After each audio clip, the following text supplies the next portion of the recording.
So Kathy and I have got a wee bit off of our schedule, if you would, and most of that's my fault because I've been pretty obsessed with getting my blacksmith shop built. So we didn't get garlic planted till it snowed, and normally we would make our sauerkraut sort of mid-October or so when we're harvesting them, end of October. Anyway, we're into the middle of November and we're making our sauerkraut. But anyway, arguably, this food that we're about to prepare is probably about the best food that the human body can consume. And I'm going to get into that. And like everything, there's a wee bit of history about sauerkraut. And once I get this chopped up and start pounding away over here, I'll tell you a little bit about that.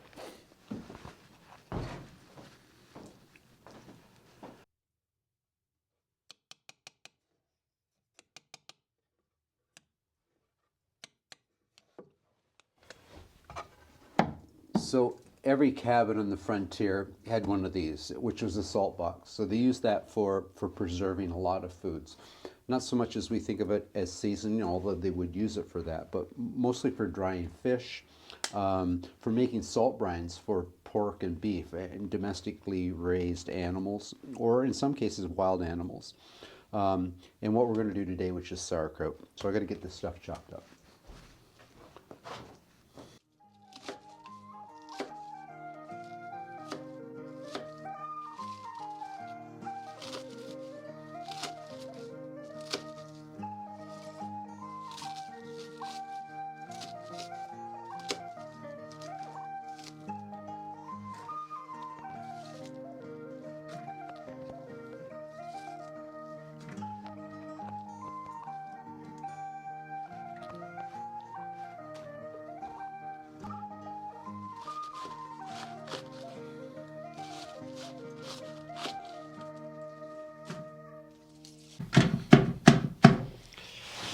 So I'm using the pestle from our mortar and pestle that we use for making parched corn. And it works pretty good. It stomps it down really nice. Anyway, essentially what I'm doing is, what happens with sauerkraut is that there's a bacteria in the cabbage and it interacts with the salt. And that produces a lactic acid, which gives us that sort of sour taste. So it is fermentation, which, well, a simple way to put it is a controlled rot. So that sounds disgusting when you're thinking of food, but I'm going to get into the health benefits in this in a minute, but I want to get this all chopped up first. Then we're going to talk a wee bit of history about sauerkraut, where it came from, its origins, and why it's good for you.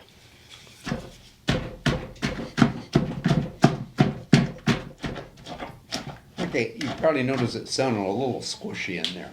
So when I start, what I'm essentially doing is I'm pulverizing that, and I'm sort of bringing out that bacteria and that salt. It's going to blend it together better. There are numerous ways of doing this. So apparently you can just pack it in salt, but we've been using this method of kind of pulverizing it for, I don't know, 20 years, and we like it. It's worked out well for us. So I'm down to the last one. So essentially, one cabbage, that's not a full one, but half a cabbage in that pot, but cabbage, and then about a tablespoon, big old heaping tablespoon of salt. Spread that around and pulverize. That's about it. And then when we're done, basically I'll have a slurry. So I'm going to put a piece of wood in on top of the vessel here, and I'm going to weight it down with a rock, and that's going to bring the moisture, that salted brine, up over top of it. And it takes 6 to 8 weeks for it to get to the point that it's ready to eat and full of probiotics and all that good stuff. So we think about a wee bit of history about sauerkraut. So the Germans gave us the name, which literally just means sour cabbage, but they didn't invent it. So the invention of sauerkraut happens about 2,000 years ago. And it's at that time that the Chinese are building the Great Wall, and they've got tens of thousands of slaves, and they've got to feed them. So they feed them rice and cabbage in the summer. But come winter, they got a problem because the cabbage won't keep. So they started packing it in rice wine, which is a mildly acidic, and it preserved it. We fast forward 1,000 years or so, and it makes its way to Europe. And at that point, they put salt in it, pack it in salt versus rice wine, because it didn't have that as an available product. and that gives us the sauerkraut that we know today. So there's a lot of funny things about sauerkraut. So we do associate it a lot with the Germans. So during the First and the Second World War, well, first of all, most navies around the world use sauerkraut to keep their men from getting scurvy. And that was figured out a long time ago, way back into the 18th century. Captain Cook, arguably the best explorer the world's ever seen.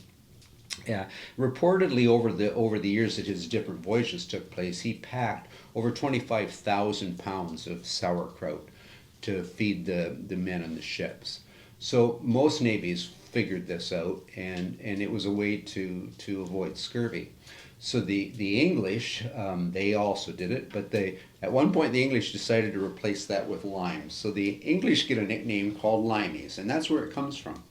Now, the German get the name kraut, and it's a derogatory term, and it's given to the Germans, initially to the Navy, because the Navy always had a daily issue, if you would, or ration of sauerkraut. But eventually they just associated during World War I, World War II with any German. It was called a kraut, and it was meant in a negative connotation. So, yeah, I'm almost finished this, and in a second here, I get this done, I'll talk about why it is the superfood, whether it was in the 18th century or in the current times, why it is one of the best foods a person can consume. So I'm probably not going to get the whole list of why this is a really beneficial food, but first and foremost, it's full of live, active probiotics, which are the first line of defense for the body to fight off bacteria or toxins that enter it. Full of vitamin C, really high in vitamin C, hence saving those early explorers from scurvy. It's also an antioxidant. It's high in K2, which is a substance that's not in a lot of foods, but actually helps with bone health. It's got manganese, iron, potassium in it. It's got enzymes in it that help break down fats and starches in the body. So just an overall great food. And yeah, I'm almost there with this. And in 6 weeks we'll be having our first taste of this, hopefully with some fresh venison. Oh yeah, one last thing. During the First World War, sauerkraut was a popular food worldwide.